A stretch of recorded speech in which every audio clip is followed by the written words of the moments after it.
ஓம் சாய்ராம். ஜெய் சாய்ராம். என் அன்பு குழந்தையே,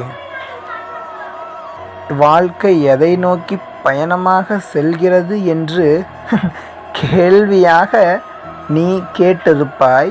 நீயும் கூட கேலி செய்திருக்கலாம். அதற்கான முடிவு, அதற்கான பதில் இன்று உமக்கு கூறவிருக்கிறேன். முழுமையாக கேளு. எதிர்காலத்திற்கான மறுபெயரே போராட்டம்.